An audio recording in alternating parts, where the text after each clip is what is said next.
But I think all too often the school system leadership is banking on a reputation that's 20 years old. And now, an 11 News Investigates exclusive, Left Behind.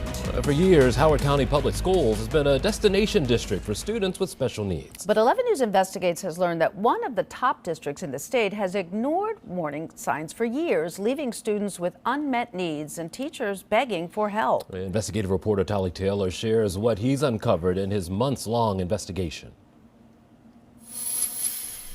Most years, Howard County has the most blue ribbon schools in the state and the most five-star schools, making it one of the state's crown jewels for public education. But interviews with more than a dozen parents, the teachers union, and even the new superintendent reveal the district has underinvested in special education for years, leading to a present-day crisis.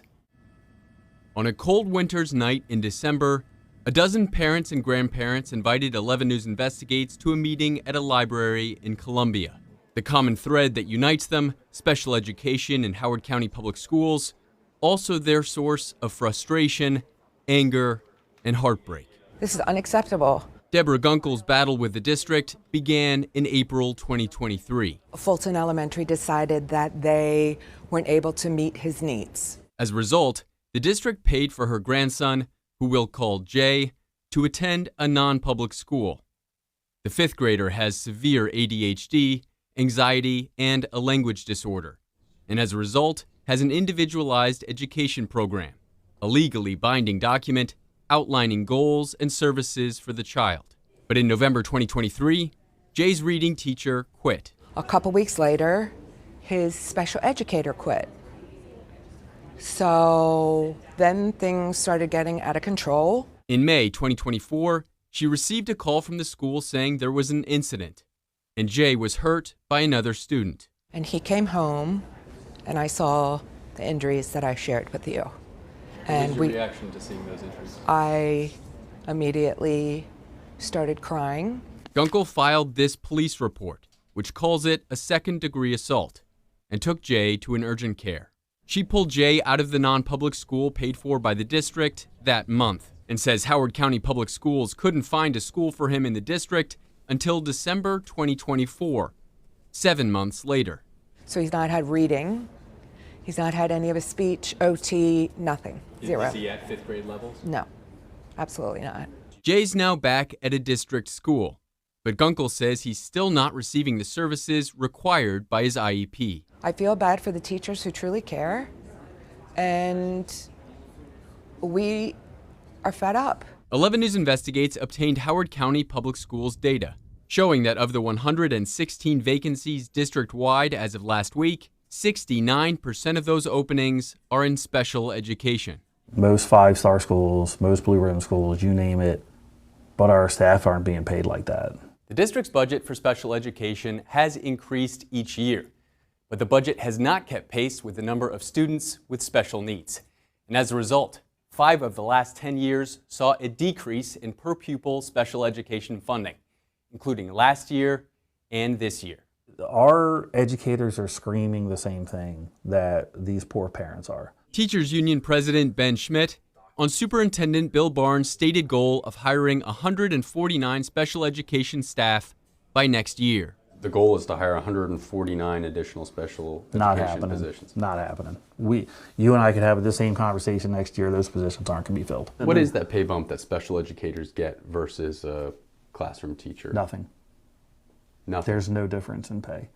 We've been fighting for it for years. Bill Barnes was named acting superintendent in January 2024, becoming full-time superintendent last summer. But as the district's chief academic officer since 2017, he's seen the problems in special education grow. I'm confident this specific organizational structure was designed for a different era, and it's been in place, and things decay in school systems. Barnes acknowledges that special education staff have much higher workloads, but don't earn any extra. If there's no incentive for educators to switch over, why would they do it? Why is that such a hard thing to get accomplished? Well, it happens at the negotiating table. This is my first full season of negotiation. Our board has expressed interest in differentiated compensation packages. Barnes says something will have to change to attract staff, And that's part of the reason the superintendent requested an audit of the district's special education program, which he says should be done before the end of the school year. He sees himself as a partner to the teachers union and parents in fixing what's broken. It has to be different. That's why this is so important to me and why we have to get to the bottom of like what is really going on here. Hopefully that audit will delve into the past, because 11 News Investigates found the crisis in special education isn't new. Here's district special education staff at a Board of Education meeting in October 2023. Our department has been asking for help for years, and now I'm begging. These shortages have led to my teammates missing legally obligated service hours on student IEPs. The story's then the same as now. Short staffing crippling safety guardrails, overwhelming caseloads leading to burnout. We are failing our communities and most of all our parents who have trusted us to take care of our kids and to teach them when we can't even do that. And there's more. Here's 2 Howard County board members at a meeting in November 2021. Make sure our county partners hear us loud and clear what a crisis special education is in this county. The lack of funding that we're providing to special education, unfortunately, didn't just happen. We've been doing this, we've dug this hole for years. But 11 News Investigates found it goes back even farther than that. Here's one of the 4 special educators who testified on the crisis back in November 2019. This workload has had negative impacts on my health, my marriage, my well-being, and my desire to continue as a special educator. Sorry. This is my 13th year as a special educator, and it will be my last. Miss Hennessy getting a new car!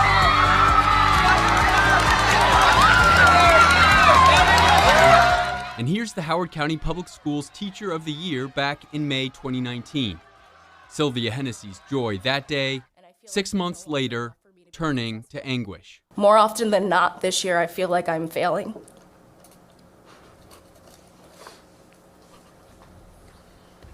And that my environment is not conducive to learning or safe for all students or even safe for me. Her request to the board: send a message that teachers matter and that students matter by putting funding in place to provide for additional adults in school buildings now. This is nothing we can wait on. It's past due. Past due in 2019, but still all too familiar in 2025. 6 years later, we know what happened to their call for help. And as for what happened to those 4 educators, one of them was a Teacher of the Year, and now none of them work for the system anymore. They're all gone. a striking revelation.